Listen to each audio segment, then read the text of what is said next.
మనలో చాలామందికి అంటే టాలెంటు, తెలివి అన్నీ ఉంటాయి.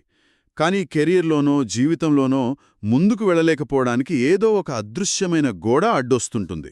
అది మనకు కనపడదు కానీ, దానివల్ల ఆగిపోయామని మాత్రం మనకు తెలుస్తుంది. ఈరోజు మనం జాన్ వింటర్స్ రాసిన ఆల్ఫా మైండ్ సెట్ పుస్తక సారాంశం గురించి లోతుగా చర్చిద్దాం.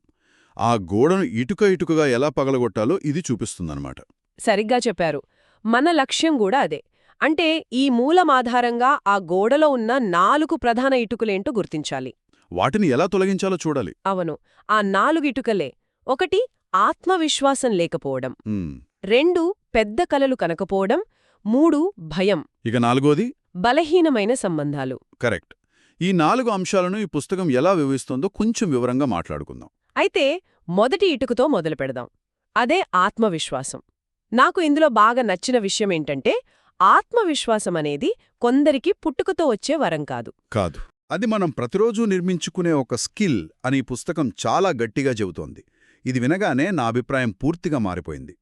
అంటే మనం ఒక మీటింగ్లోనో పార్టీలోనో అడుగుపెట్టినప్పుడు ఒక ఫీలింగ్ వస్తుంది కదా, అవును, అందరూ మనల్నే చూస్తున్నట్టు. మనల్ని జడ్జ్ చేస్తున్నట్టు. అప్పుడు మనం బిడియపడి ఒక మూలన కూర్చుంటామా లేక ధైర్యంగా ముందుకు వెళ్తామా అనేది మన కాన్ఫిడెన్స్ లెవెల్ డిసైడ్ చేస్తుంది. ఈ పుస్తకం ప్రకారం ఆ కాన్ఫిడెన్స్ అనేది ఏదో మాయ కాదు, హ్మ్, ప్రతిరోజూ దాన్ని ప్రాక్టీస్ చేయడం ద్వారా వస్తుంది. దీన్నే డెలిబరేట్ కాన్ఫిడెన్స్ అంటున్నారు. అంటే ఊరికే నమ్మకంగా నటిస్తూ బయట కనిపించడం కాదు, లోపల నుండి సిద్ధం చేసుకోవాలి. ఇక్కడ ఒక ఆసక్తికరమైన సైకలాజికల్ పాయింట్ ఉంది. చాలామంది ఆత్మవిశ్వాసాన్ని అహంకారంతో కన్ఫ్యూజ్ చేసుకుంటారు. నిజమే. కాని ఈ పుస్తకం ఆ రెండిటి మధ్య ఉన్న ఒక సన్నని గీతను చాలా స్పష్టంగా చూపిస్తోంది. అహంకారమనేది మనలోని అభద్రతాభావం నుండి వస్తుంది, మన బలహీనతలను కప్పిపుచ్చుకోవాలనే ప్రయత్నమన్నమాట. ఓ, ఓకే. అందుకే అహంకారులు ఎప్పుడూ పెద్దగా అరుస్తూ తమను తాము ప్రూవ్ చేసుకోవాలని చూస్తారు. కాని నిజమైన ఆత్మవిశ్వాసం చాలా నిశ్శబ్దంగా, ప్రశాంతంగా, బలంగా ఉంటుంది. అంటే అది ఎప్పుడొస్తుంది? మనల్ని మనం పూర్తిగా యాక్సెప్ట్ చేసినప్పుడు, మనలోని లోపాలను, గత వైఫల్యాలను ధైర్యంగా ఎదుర్కొన్నప్పుడు మాత్రమే వస్తుంది. నిజమే. ఇక ఆత్మవిశ్వాసానికి అతి పెద్ద శత్రువు భయం. మరి భయాన్ని ఎలా ఎదుర్కోవాలి? దీనికి ఈ పుస్తకం చెప్పే సమాధానం చాలా సింపుల్ కానీ పవర్ఫుల్. ఏంటది? చర్య తీసుకోవడం, యాక్షన్. ఇక్కడొక అద్భుతమైన ట్రిక్ ఉంది. మన మెదడుకి భయానికి, ఉత్సాహానికి మధ్య పెద్ద తేడా తెలీదంట. ఇంట్రెస్టింగ్. రెండిటికీ మన శరీరంలో ఒకే రకమైన కెమికల్ రెస్పాన్స్ వస్తుంది. కాబట్టి పబ్లిక్ స్పీకింగ్ లాంటివి చేసేటప్పుడు నాకు భయంగా ఉంది అని మనకు మనం చెప్పుకునే బదులు, ఈ ఛాలెంజ్కి నేను చాలా ఉత్సాహంగా ఉన్నాను అని మన మైండ్ని రీఫ్రేమ్ చేసుకుంటే ఆ భయమే మనకు ఫ్యూయల్గా మారుతుంది. అంతర్గత మార్పు మన బాహ్య ప్రదర్శనపై ఎలా ప్రభావం చూపుతుందో గమనిస్తే చాలా ఆశ్చర్యంగా ఉంటుంది. అంటే బాడీ లాంగ్వేజ్ లాంటివా? అవును, మనం నిలబడే తీరు, నడిచే విధానం, కళ్లలోకి సూటిగా చూసి మాట్లాడడం, ఇవన్నీ మన లోపలి నమ్మకాన్ని బయటకు చూపిస్తాయి. అందుకే లోపల ఖాళీగా ఉండి బయటకు మాత్రం నమ్మకంగా నటించడం ఎక్కువకాలం పనిచేయదు. ఎదుటివాళ్లు దాన్ని వెంటనే పసిగట్టేస్తారు. కరెక్ట్. ఇక్కడే సెల్ఫ్ అవేర్నెస్ ముఖ్యం. అంటే మన బలాలేంటి, మన బలహీనతలేంటి, మనకెందుకు కోపమొస్తుంది, ఇలా మన గురించి మనకు స్పష్టత ఉండాలి. మన బలహీనతలను దాచిపెట్టకుండా వాటిని మెరుగుపర్చుకోవడానికి ఒక అవకాశంగా చూసినప్పుడే అసలైన ఎదుగుదల మొదలవుతుంది. దీనికి మన డైలీ రొటీన్ కూడా చాలా హెల్ప్ చేస్తుంది కదా. ఖచ్చితంగా. ఫిట్నెస్పై శ్రద్ధ పెట్టడం, సరైన ఆహారం, సరిపడా నిద్ర, ఇవన్నీ మన మానసిక స్థితిని, ఆత్మవిశ్వాసాన్ని నేరుగా ప్రభావితం చేస్తాయి. మన శరీరం శక్తివంతంగా ఉంటే మన మనస్సు కూడా శక్తివంతంగా ఉంటుంది. ఇక చివరగా వైఫల్యం, ఫెయిల్యూర్ గురించి మనకున్న ఆలోచనను మార్చుకోవాలి. సాధారణంగా మనం నేను ఫెయిల్ అయితే అందరూ నన్ను చూసి నవ్వుతారు అని భయపడతాం. అంతే. కానీ ఈ పుస్తకం చెప్పే మైండ్ సెట్ ఏంటంటే, నేను ఫెయిల్ అయితే నేర్చుకోవటానికి ఒక గొప్ప పాఠం దొరుకుతుంది అని ఆలోచించడం. ఈ ఒక్క మార్పు చాలు మనల్ని ఆపలేని శక్తిగా మార్చటానికి.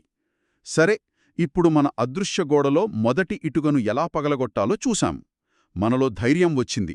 కాని ఆ ధైర్యాన్ని, ఆ శక్తిని ఎటువైపు ఉపయోగించాలి? ఒక లక్ష్యం లేకపోతే ఆ విశ్వాసం కూడా వృధానే. అందుకే ఇప్పుడు మనం రెండో ఇటుక గురించి మాట్లాడుకుందాం. పెద్ద కలలు కనడం. చాలామంది ఒక చిన్న ఉద్యోగం, ఒక సేఫ్ లైఫ్తో కంఫర్ట్ జోన్లో ఉండిపోవాలనుకుంటారు. కానీ ఆ కంఫర్ట్ జోన్ అనేది ఒక బంగారు పంజరం లాంటిదని ఈ పుస్తకం హెచ్చరిస్తోంది. అది మనల్ని ఎదగకుండా ఆపేస్తుందన్నమాట.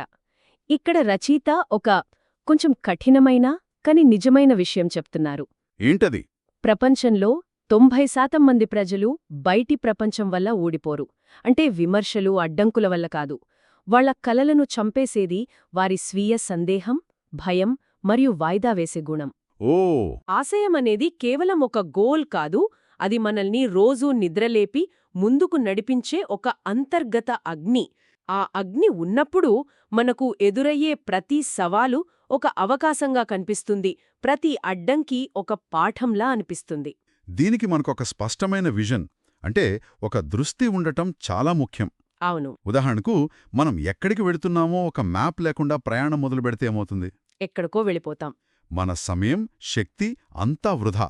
అలాగే మన జీవితంలో మన అంతిమ లక్ష్యమేంటో స్పష్టంగా తెలిసినప్పుడు అది మన నిర్ణయాలను, మన చర్యలను సరైన మార్గంలో నడిపిస్తుంది. అంటే కలలు కని పని చెయ్యకపోవడం వల్ల ప్రయోజనం లేదు, అలాగే ఒక స్పష్టమైన దృష్టి లేకుండా ఎంత కష్టపడినా అది వృధా ప్రయాసే అనే మాట ఇక్కడ సరిగ్గా సరిపోతుంది.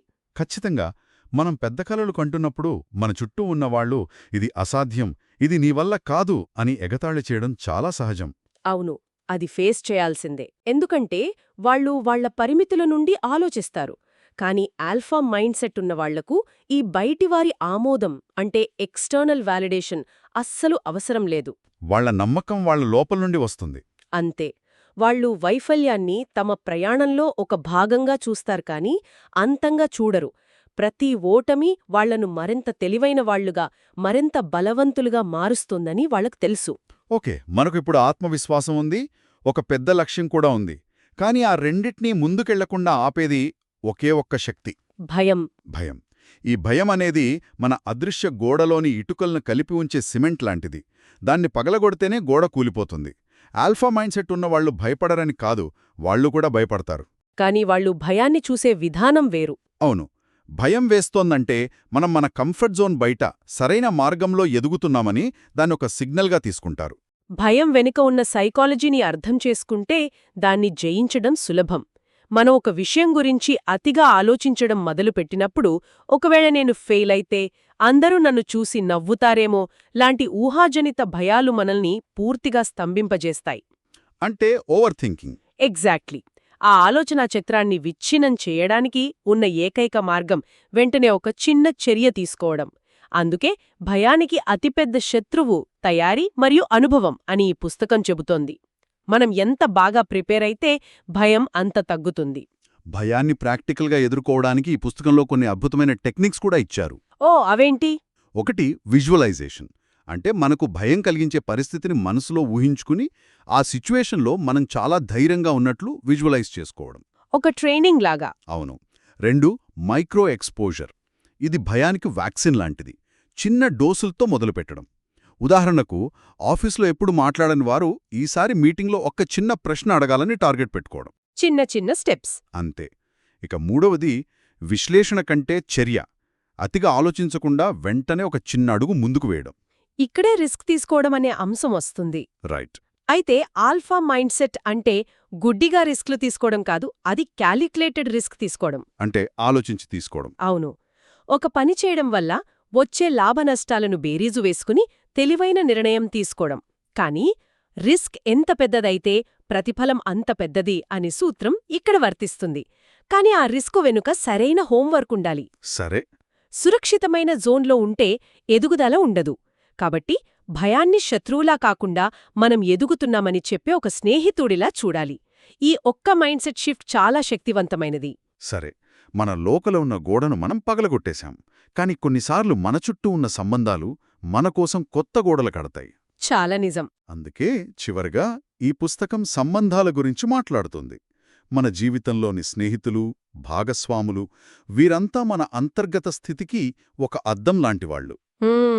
మనం లోపల ఎలా ఉంటామో, ఎలాంటి శక్తిని బయటకు పంపిస్తామో అలాంటి వ్యక్తుల్నే మనం ఆకర్షిస్తామని ఈ పుస్తకం చెబుతోంది. సంబంధాలకు పునాది కేవలం ప్రేమ కాదు, పరస్పర గౌరవం, నమ్మకం మరియు నిలకడ అనే 3 స్తంభాలపై అవి నిలబడతాయి.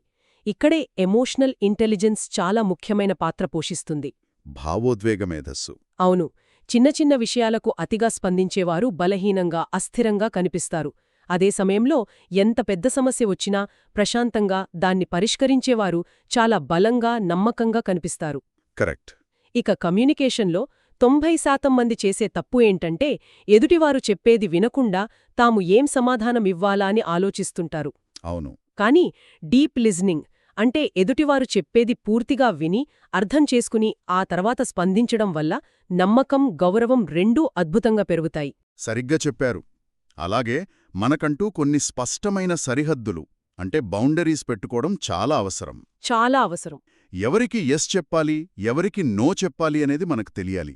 ప్రతిదానికి ఒప్పుకోవడం మనల్ని మంచివాళ్లుగా కాదు, బలహీనంగా చూపిస్తుంది. అలాగే సంఘర్షణలు వచ్చినప్పుడు వాటిని తప్పించుకోవడం కాదు, ధైర్యంగా, ప్రశాంతంగా ఎదుర్కోవాలి. ఒక సంబంధంలో అవతలి వ్యక్తి నిరంతరం మన శక్తిని తీసుకుంటూ తిరిగి ఏమీ ఇవ్వడానికి సిద్ధంగా లేకపోతే అలాంటి వాళ్లను దూరం పెట్టడానికి వెనుకాడకూడదు. దీన్నే ఇమోషనల్ ఇండిపెండెన్స్ లేదా భావోద్వేగ స్వాతంత్ర్యమంటారు. ఓకే. తమ ఆనందం కోసం ఇతరుల ఆమోదంపై ఆధారపడేవారు ఎప్పుడూ అభద్రతతో ఉంటారు. కాని తమ ఆనందానికి, తమ ఎదుగుదలకు తామే బాధ్యత వహించే స్వతంత్రులు ఇతరులను సహజంగా ఆకర్షిస్తారు, స్ఫూర్తినిస్తారు. అంటే మన జీవిత లక్ష్యాలపై దృష్టి పెట్టి సంబంధాలను మన జీవితానికి ఒక అదనపు భాగంగా చూడాలి కాని వాటిపై పూర్తిగా ఆధారపడి బతకకూడదు. అంతే. ఎవరికి మన సమయం, శక్తి ఇవ్వాలో తెలివిగా ఎంచుకోవాలి.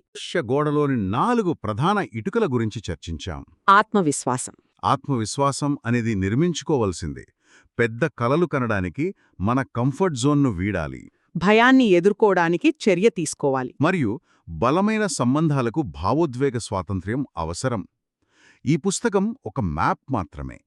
అసలైన ప్రయాణం ఈ సూత్రాలను మన దైనందిన జీవితంలో ఆచరణలో పెట్టడంతోనే మొదలవుతుంది. అంతిమంగా ఈ పుస్తకం యొక్క సారాంశం ఒక్కటే: మన మైండ్ సెట్టే మన భవిష్యత్తును నిర్దేశిస్తుంది.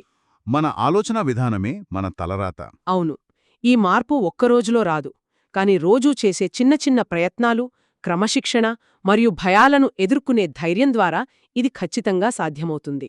ముగించే ముందు నాకో చిన్న ప్రశ్న. చెప్పండి. ఈ ఆల్ఫా అనే పదం వినగానే మనం ఎక్కువగా మగవాళ్లే గుర్తొస్తారు కదా? అవును, అలా ఒక ఇంప్రెషన్ ఉంది. అయితే మనం ఇందాకటి నుండి చర్చిస్తున్న ఆత్మవిశ్వాసం, పెద్ద లక్ష్యాలు, భయాన్ని జయించటం, ఎమోషనల్ మెచ్యూరిటీ ఇవన్నీ అమ్మాయిలకు కూడా అంతే ముఖ్యం కదా? ఖచ్చితంగా. అసలు ఒక వ్యక్తి తమ జీవితంలో లీడర్గా ఎదగటానికి ఈ మైండ్ సెట్కి జెండర్తో ఏమైనా సంబంధం ఉందా? ఈ ఆలోచనతో ఈ రోజు విశ్లేషణను